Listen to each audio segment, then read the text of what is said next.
Have you ever calculated how much higher operating earnings on average would be if Berkshire separated out plant closing costs, product line exits, severance pay, and similar items? Let me take that one. That's a question like asking, why don't you kill your mother to get the insurance money? We don't do it. We're not interested in manipulating those numbers. And we haven't had a restructuring charge ever, and I don't think we're about to start. Yeah, I would say this too, Johnny. We don't do that. The numbers would not be huge.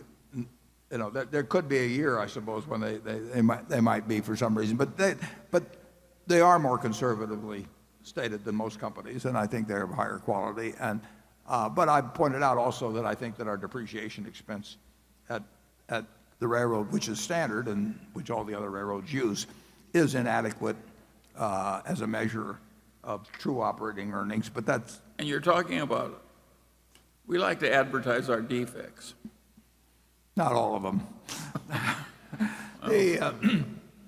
There's no question that I think we will have more amortization of certain intangibles which reduce earnings and reported earnings, but which in reality are not expenses. We'll have more of that than some companies, and I pointed that out. I never want to report one of these things where I have the whole adjusted earnings set out and say this is what you're supposed to pay attention to, because every one of those I've seen virtually results in some inflation of figures, and things are good enough at Berkshire. We don't need to inflate the figures.